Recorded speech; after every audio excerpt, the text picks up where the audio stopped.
Generation நம்ம எடுத்துக்கிட்டோம்னா நம்ம வந்து லைக் பெருசா பொட்டன்ஷியல் உள்ள ஸ்டார்ஸ் அப்படின்னு நம்ம வந்து பார்க்கும்போது நம்ம வந்து ரொம்ப விரலூட்டி என்ற அளவுக்கான ஸ்டார்ஸ் தான் இருக்காங்க.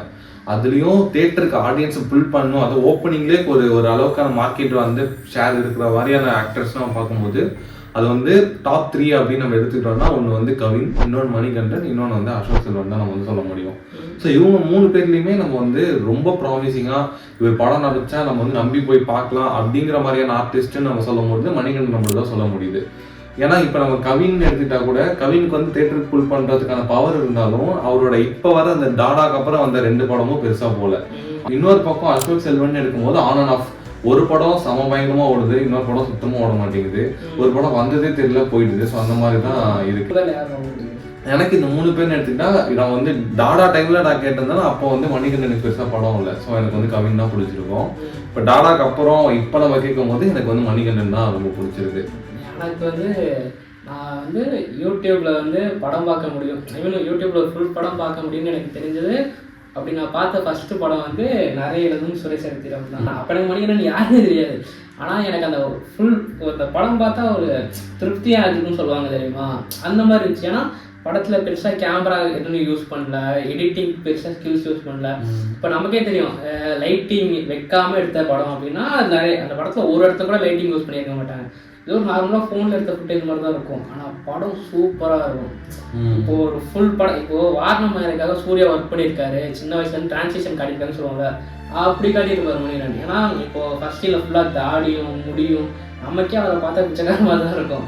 லெடி பேக்கர் கெட்டப்பில் தான் இருப்பார் மணிகண்டன். ஆனால் லாஸ்டில் ஹேர் கட்டு ஃபுல்லாக அந்த ஒயிட் ஷர்ட்டு பிளாக் பேண்ட்டு ஒரு லாயர் கணக்கில் பக்காவா நடிச்சிருப்பாரு. அந்த டிராவல் வந்து ரொம்ப அழகா காமிச்சிருப்பாங்க. படம் சூப்பரா இருக்கும். அதான் லைக் 1 hour 45 minutesனாலும் அந்த இடத்துல இருக்கிற அந்த ஸ்டோரி வந்து ரொம்ப பொட்டன்ஷியலான ஸ்டோரியா, அது மட்டும் இல்லாம அவங்க பெர்ஃபார்மன்ஸாவும் பயங்கரமா காமிச்சிருப்பாரு.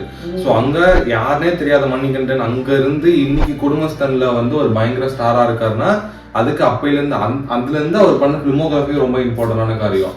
ஏன்னா இப்போ நம்ம கவின் எடுத்துக்கிட்டா கூட ஸ்டார்டிங் ஸ்டேஜஸ்ல அவருக்கு பயங்கரமான படம்லாம் வந்துச்சு, லிஃப்ட் டாடா ரெண்டுமே நல்லா ஓடிச்சுதான். ஆனா இப்போ அவருக்கு வந்து அந்த அளவுக்கான ஓட்டம் இருக்கானா இல்லை. ஏன்னா இப்போ அதுக்கப்புறம் வந்து ஸ்டாரா இருக்கட்டும், லெடி பேக்கர் ஆகட்டும் பெருசா ஓடல. பட் மணிகண்டனோட ஃபிலிமோகிராஃபின்னு எடுத்துக்கிட்டா எல்லாமே ஹிட்டு. அவர் ஹீரோவா நடிச்ச படமும் கிடையாது, அவர் சைட் ரோல் நடிச்ச படம் கூட ஹிட்டு.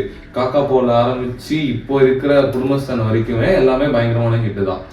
ஸோ அவர் வந்து சூஸ் பண்ற ஸ்டோரி வந்து ரொம்ப அழகா இருக்கு.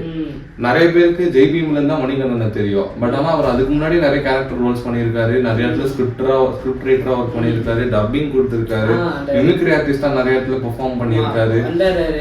இன்டர்வியூல கோல்ட் படத்துல அதெல்லாம் நான் அந்த கோல்ட் படம் ஒரு 4-5 வாட்டி பார்த்துருப்பேன் சின்ன வயசுல. ஏன்னா இப்போ வரைக்கும் நான் வந்து 3 பறவை வேற வேற பறவை தான் மனுஷன் சூப்பரா நடிச்சிருப்பான். அதாவது நம்ம இப்போ பார்த்தோம்னா கிட்டத்தட்ட மோர் தென் ஒரு 12-13 இயர்ஸ் ஆஃப் டிராவல். அவர் அது டிராவல்னு சொல்ல முடியாது, ஸ்ட்ரகிள். அதுக்கப்புறம் தான் அவருக்கு வந்து இந்த ஒரு பிளாட்ஃபார்மே கிடைச்சது. எனக்கு ஒரு நம்பிக்கை இருக்கு, இது நடக்குமான்னு தெரியல, ஆனா இது நடக்கும் அப்படின்னு ஒரு நம்பிக்கை இருக்கு. எப்படின்னா இப்போ நம்ம எல்லாரும் பார்ப்போம், மணிகண்டன் லோகேஷ் கனகராஜ்லாம் ஸ்டேஜ்ல சண்டை போட்டிருப்பாங்க, நீ கமல் ஃபேன் இல்லை நான் தான் ஃபர்ஸ்ட் கமல் ஃபேன் அப்படின்ட்டு.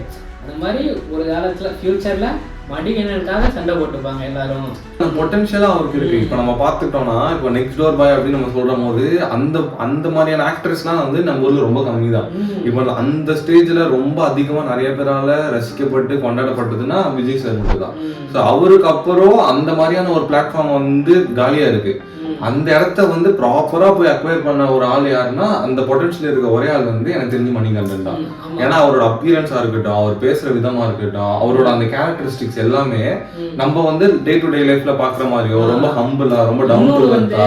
நம்மளால ஏன் தெரியுமா, நமக்குலாம் ஏன் தெரியுமா அவரை பிடிச்சிருக்கு, இப்போ நீயா இருந்தாலும் நானாலும் சரி நம்ம எல்லாருக்கும் ஏதாச்சும் ஒண்ணு பண்ணி ஏதாச்சும் சினிமாவில் இந்த ஃபீல்டு எல்லாத்தையும் உள்ள போயிடணும், சினிமாக்குள்ள சின்ன ரோல் லைட் பாய் ரோல் கிடைச்சாலும் சினிமாக்குள்ள போயிடணும்னு ஆசை இருக்குல்ல, அதே ஆசையோட வந்தவர் தான் அவரு. கிடைக்கிற சான்ஸ் ஒண்ணு கூட விடாம screen writing, dialogue writing, dubbing ஒன்னோட ஏதாச்சும் ஒண்ணு பண்ணி சினிமாக்குள்ள எடுத்துட மாட்டோமா, சினிமா நம்ம கரியரா எடுத்துட மாட்டோமான்ட்டு அவ்வளவு கஷ்டப்பட்டு இருக்கும்போது இப்போ நம்ம கூட இருந்த நம்ம ஃப்ரெண்ட் ஒருத்தர் சந்தோஷம் சக்ஸஸ் ஆயிட்டா நமக்கு ஒரு ஹாப்பினஸ் இருக்கும்ல, அந்த மாதிரி சரி இந்த குடும்பத்தில் ஒருத்தன் வெளியே வந்துட்டான் அப்படின்ற ஹாப்பினஸ் நம்ம கொடுக்குற மாதிரி அவர் இருக்காரு. வரைக்கும் இப்போ ஆஸ் அ பர்சனா ஒருத்தனை பிடிக்கணும்னு சொல்லுவாங்க தெரியுமா, அந்த மாதிரி அவரோட கேரக்டர்ஸ் இருக்கட்டும். இப்போ அவர் இன்டர்வியூல நான் எனக்கு வந்து தெரப்பி மாதிரி ஆயிடுச்சு. ஃபர்ஸ்ட் எல்லாம் விஜய் சேது பிளாக்ஸ் பார்த்துட்டு மட்டும் தான் சாப்பிடணும், அந்த மாதிரி இப்போ நான் அவர் நடித்த இன்டர்வியூ அவர் கொடுக்குற இன்டர்வியூ ஸ்பீச்னா அந்த ஒரு நீங்கள் வந்து எங்கள் அம்மா கிட்ட கன்வின்ஸ் பண்ணிவிடுங்க நம்பவே மாட்டேன். அதெல்லாம் எனக்கு ரொம்ப பிடிச்சிருந்துச்சு அந்த மனுஷன் பேசுறது. அவர் வந்து இப்போ நம்ம வந்து ஏதாச்சும் ஒரு கொஸ்டின் நம்ம கேட்குறோம்னா நார்மலா எல்லாரும் ஒரு பதில் தான் சொல்லுவாங்க. பட் ஆனா அவர் வந்து என்ன பண்றாருன்னா ஒரு பதிலுக்கு பின்னாடி ஒரு பேக் ஸ்டோரி வச்சிருக்காரு. அந்த பேக் ஸ்டோரியும் ரொம்ப அழகா லைக் ஒரு அழகா ஒரு ஸ்டோரி மாதிரி ஒரு நல்ல நரேட்டிவ்ல நரேட் பண்றாரு. அவரோட நரேட்டிவ் ஸ்டைலே ரொம்ப அட்ராக்டிவா இருக்கு. அதுவே ரொம்ப மோட்டிவேட்டிங்காகவும் இன்ஸ்பைரிங்காகவும் இருக்கு.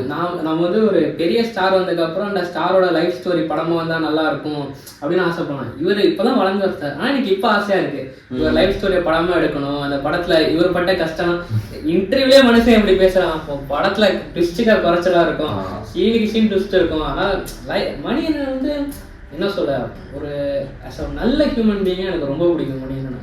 அவர் ஹீரோவா நடிச்ச படத்தை மட்டும் எடுத்துப்போங்க. ஹீரோவா நடிச்ச படம் நிறைய எழுதும் சொல்லி தெரிவிக்கிறோம். அது வந்து பழைய படம். அதை வச்சுட்டு அவர் வந்து ஜெய்பீனுக்கு அப்புறம் ஹீரோவா நடிச்ச படம், அதாவது பெருசா மார்க்கெட் வந்த படம் அப்படின்னு நம்ம பார்த்தோம்னா குட் நைட் இருக்கு, லவ்வர், அப்புறம் இப்போ வந்து குடும்பஸ்தன் தான்.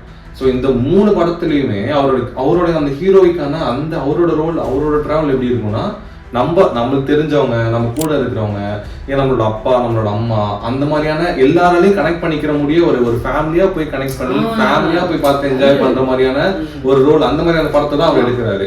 இதுல வந்து லவ்வர் நீங்க எடுத்துக்கிட்டீங்கன்னா லவ்வர் வந்து ஆப்வியஸா இப்போ வந்து ஒரு அந்த யங்ஸ்டர்ஸ் எல்லாமே கனெக்ட் பண்ணிக்கக்கூடிய ஒரு படம். 18 ல இருந்து 25 இருக்கிற எல்லாரும் ஃபேஸ் பண்ற ஒரு ஸ்டோரியை தான் லவ்வரா எடுத்திருக்காங்க. ஸோ அது என்ன தியேட்டர்ல வந்து பெரிய ரிசப்ஷன் இல்லைனாலும் ஓடிடியில் வந்ததுக்கு அப்புறம் அந்த படம் பயங்கரமா ரிசப்ஷன் இருந்துச்சு. ஸோ அந்த மாதிரியான ரோல் செலக்ட் பண்றது, அந்த மாதிரி ஸ்டோரி செலக்ட் பண்றது அவருக்கு பெரிய அட்வான்டேஜா இருக்கும். நம்ம வீட்டுல வந்து எனக்கு இந்த ஹீரோ பிடிக்கும்னு சொன்னா இப்போ மாத்துக்கரு பாடு இருப்பாங்களா வீட்டுல, அவரோட இவர் நல்லா நடிப்பாரு அப்படின்னு. ஆனா எங்க வீட்டை பொறுத்த வரைக்கும் மணியன் பிடிக்கும்னா எங்க வீட்டுல இருக்க எல்லாருக்கும் மணியன் பிடிக்கும். ஏன்னா அவர் இந்த ரோல் பண்ணாட்டி இன்னொரு ரோல் அப்படி சூப்பரா நடிச்சிருப்பாரு. அது வந்து அவருக்குன்னு ஒரு கேரக்டர் இருக்கும்ல, அவரோட கேரக்டர் எதுவுமே அவர் ரோல்ல ரிஃப்ளெக்ட் ஆகாது. இப்போ ஜெய்பீம்ல பார்த்தா இது மணிகண்டன் தான் அப்படின்னு சொல்றதுக்கே ரொம்ப நேரம் ஆகும். ஃபர்ஸ்ட் நமக்கு தெரியவே தெரியாது, அதுக்கப்புறம் தான் தெரியும் அது மணிகண்டன் தான் பண்ணியிருக்காரு அப்படிங்கிறது. எனக்கு வந்து மணிகண்டன் அந்த பேர் வந்து இப்பதான் தெரியும். ஆனா இப்படி ஒரு ஆள் இருக்காரு அப்படின்னு மட்டும்தான் எனக்கு தெரியும். அப்படி இருக்கும்போதே எனக்கு அவர் ஆக்டிங் ரொம்ப பிடிக்கும். ஆக்டிங்கா இருக்கட்டும், எனக்கு விக்ரம் வேடா ஸ்கிரீன் ரைட்டர் அவர்னே எனக்கு கொஞ்ச நாளா தான் தெரியும். ஆனா எனக்கு விக்ரம் வேடா டைலாக்லாம் அவ்வளவு பிடிக்கும். எனக்கு அந்த விக்ரம் வேடா படம் ஏன் பிடிச்சிருக்குன்னா அந்த கடை நரேஷன்லாம் வந்து இருக்கு. அந்த காரணம் மட்டும்தான் எனக்கு அந்த பதவே பிடிச்சிச்சு. ஆனா அது ஏன் வந்துச்சுன்னா எனக்கு ஒரு டைலாக் இருக்குன்னு தெரியுமா, நான் ஒரு கதை சொல்றேன் கேட்கறியா, சூப்பரா எழுதிருப்பாரு மெலிசு கோடு தான். விக்ரம் வேடா அதே படம் அதே கதையை ஹிந்தியில எடுத்தாங்க. ஆனா அந்த படம் அந்த ஹிந்தியில ஓடல. அதுக்கு இதுக்கு ஒரு ஒரே டிஃபரன்ஸ் டைலாக்ஸ் தான். மணிகண்டன் அந்த டைலாக் வந்து மணிகண்டன் எழுதினாரு. ஸோ அதாவது அவர் வந்து லைக் ஆக்டிங் ஒரு பொட்டன்ஷியலான ஆக்டருங்கிறத தாண்டி அவருக்கு மற்ற டேலண்ட்ஸும் இருக்கு. ஆடியன்ஸ் வந்து கிராஸ் பண்றதுக்கு, இன்டர்வியூல படத்தை ப்ரொமோட் பண்றதுக்கு, அதே ப்ரொமோட் பண்ண படத்தை வந்து வச்சு மக்களை சாட்டிஸ்ஃபை பண்றதுக்கு, நம்மள என்ன எதிர்பார்த்து அவர் உள்ள வர வைக்கிறாரோ அதை நம்ம கொடுத்துருக்காரு அந்த படத்துல. அவரை பொறுத்த வரைக்கும் நம்மள நம்பி நமக்காக ஒரு செட் ஆஃப் ஆடியன்ஸ் கேட்டு வராங்கன்னா அவங்களை சாட்டிஸ்ஃபை பண்ணிடணும். அவங்கள எந்த இதுலயும் குறை வைக்கிறோம். இப்போ ஒரு பந்தியில சாப்பாடு போறோம்னா இதுல உப்பு கூடல் இல்ல இது அப்படின்னு சொல்லிடக்கூடாதுன்னு அப்படின்னு பார்த்து செய்வாங்கல்ல. அந்த மாதிரி அவர் படம் நான் வந்து குடும்பத்தை ஃபர்ஸ்ட் டே போனேன். நான் போகும்போது தியேட்டர்ல கரெக்டா என்னையும் சேர்த்தே ஒரு 5-6 பேர் தான் இருந்திருப்பாங்க. அப்படின்னு அந்த 5-6 பேர் நாங்க அவ்வளோ என்ஜாய் பண்ணுவோம். ஏன்னா அவரை நம்பி நாங்க போயிருந்தோம். ஆனா அதுக்கப்புறம் அந்த படம் வந்து எப்படி ரீச் ஆச்சுங்கிறது நமக்கு தெரியும். செம்ம பெரிய பிளாஸ்ட் ஆச்சு. ஆனா அந்த படத்தோட ஸ்டோரின்னு எடுத்துக்கிட்டோம்னா ரொம்ப சிம்பிளான ஸ்டோரி. நார்மலா ஒருத்தவங்க ஒரு லைஃப் எப்படி லீட் பண்றாங்கிற ஸ்டோரி தான். பட் அது வந்து எந்த அளவுக்கு நம்பகத்தன்மையோட எந்த அளவுக்கு ஒரு முகம் சொல்லிக்காம நம்ம பெர்ஃபார்ம் பண்றோங்கிறது தான் இருக்கு. ஸோ 2 மணி நேரம் படம் ஃபுல்லா நீங்க ஒரு விஷயத்தை தான் பண்றீங்க அப்படிங்கும் போது அதை வந்து எந்த அளவுக்கு என்கேஜிங்கா பண்றாங்க அப்படிங்கிறது தான் இருக்கு. ஸோ இதை நம்ம என்னதான் டேரக்டர் கையில இருக்கு அப்படின்னு நம்ம சொன்னாலும் டேரக்டர் கொடுக்குற அந்த ரோலை அப்படியே அக்செப்ட் பண்ணிக்கிட்டு அதுக்கேற்ற மாதிரி பெர்ஃபார்மன்ஸ் கொடுக்கறது ரொம்ப கஷ்டம். ஸோ அந்த மாதிரி கொடுக்குற ஆர்டிஸ்ட் வந்து ரொம்ப கம்மியா தான் இருக்காங்க. இப்போ கவின் எடுத்துக்கிட்டோம்னா ஸ்டார்டிங் ஒரு சீரியல் நடிச்சாரு. சீரியல்லேருந்து நேராக பிக் பாஸ் போனாரு. பிக் பாஸ் பூம் ஆக்கிடுச்சு. அவரோட கேரக்டர் அவரோட ஜம் தெரிஞ்சதுக்கப்புறம் இஷா சினிமா சான்ஸ்குள்ள வந்துட்டாரு. ஆனா மணியன் அப்படி இல்லை. ஸ்டார்டிங்ல அடிபட்டு மிதிப்பட்டு ஒவ்வொரு டிபார்ட்மெண்டா அதுக்கு முன்னாடி நிறைய ஸ்ட்ரகிள் பண்ணியிருக்காரு. அவர் ஸ்ட்ரகிள் பண்ணல. ஏன்னா சரவண மீனாட்சி அப்பெல்லாம் வேட்டைன்னு எனக்கு ரொம்ப பிடிக்கும். ஆமா, அவர் கஷ்டப்படலன்னு இல்லை. ஆனா இப்போ கவினுக்குன்னு ஒரு பாத்து இருந்துச்சுல, வழி இதான் நமக்கான பாதை, எப்படி இருந்தாலும் நம்ம இதுக்குள்ள போயிட்டோம்னு நெல்சனோட கான்டாக்ட் இதெல்லாம் இருந்துச்சுல. ஆனால் மணியை பொறுத்த வரைக்கும் அப்படி இல்லை. அவர் வந்து எந்த ஒரு மனுஷனுக்கு பாதை இல்லைன்னு போது தான் அவர் எல்லா சான்ஸும் ட்ரை பண்ணுவார். அப்படி அவர் எல்லா சான்ஸும் ட்ரை பண்ணதால தான் எல்லா ஃபீல்ட்லேயும் அவர் இருந்திருக்காரு. அதுலேயே அவருக்கு தெரியுது எவ்வளோ கஷ்டப்பட்டு அவர் வந்திருப்பாருன்ட்டு. ஆனால் மணிகண்டன் வந்து சீக்கிரமாக நெக்ஸ்ட் டோர் பாய் ஆகிட்டாரு. ஏன்னா நான் ஏன் நினைக்கிறேன் சீக்கிரம் நெக்ஸ்ட் டோர் பாய் ஆகிட்டாருன்னா, இப்போது சிவகார்த்திகேயன் ஸ்ட்ரகிள் பண்ணல நான் சத்தியமாக சொல்ல மாட்டேன், அவர் அவ்வளோ ஸ்ட்ரகிள் பண்ணியிருக்காரு. ஆனால் மணிகண்டன் ஏன் சீக்கிரம் நெக்ஸ்ட் டோர் பாய் ஆகிட்டாருன்னா, இவர் பண்ண ஸ்ட்ரகிள்ஸ் நமக்கு ஈஸியாக தெரிஞ்சிச்சு. அதுக்கு ஒரு முக்கியமான காரணம் நான் வந்து சோசியல் மீடியா அப்படின்னு நினைக்கிறேன். ஏன்னா சிவகார்த்திகேயன் அவர் வந்து எவ்வளவு ஸ்ட்ரகிள் பண்ணியிருக்காருங்கிறது நமக்கு வந்து அந்த அளவுக்கு பெருசா காட்டப்படல. அவர் வாயால சொல்றது மட்டும்தான். ஆனா மணிகண்டனை பொறுத்த வரைக்கும் அந்த சோசியல் மீடியா மூலியமா நம்ம எல்லாத்தையுமே தெரிஞ்சுக்கிறோம், எல்லாத்தையும் நம்ம பாக்குறோம். சோ அதனால அவரோட அந்த ஸ்ட்ரகிள் வந்து நம்ம கண்ணுக்கு பெருசா தெரியுது. சோசியல் மீடியாவா சும்மா சொல்லக்கூடாது. இப்போ இன்ஸ்டா ஃபீல்டில் என்ன ரீல்ஸ் வருதோ அதை தான் நான் உண்மையாக நம்புவேன். இப்போ இவ்வளோ நாள் வந்து இப்போது விஜய் சித்து வந்து லைட்டாக பேட் நேம் ஆகிடுச்சுல, இவ்வளோ நாள் தலைவனுக்கு நல்ல பேர் இருந்தது, ஒரு வீடியோவில் அவங்கள அதை மாற்ற முடியும் அப்படின்னு ஒரிஜினல் வீடியோ பார்க்கணும் எனக்கு நிஜமாக அவ்வளோவா தப்பாக தெரில. ஆனால் இப்போது இவனுங்க ரீபோஸ்ட் பண்ணும்போது அந்த வீடியோவுக்கு வந்து இன்னொரு சோகமான பிஜிஎம் போடுறது, பிரகதீஷ் ஃபேஸை ஜூம் பண்ணி வைக்கிறது, பிரகதீஷ் ஃபேஸை ஜூம் பண்ணி வைக்கிறது, அந்த மாதிரி காட்டும் போதெல்லாம் அவரோட வலி அதெல்லாம் காட்டும்போது சரி ரொம்ப கஷ்டப்பட்டுருக்காரு போல அப்படின்னு நான் ஒரிஜினல் வீடியோ பார்க்கும்போது இல்லாத ஃபீலிங் இப்போ கொடுக்குறாங்களே.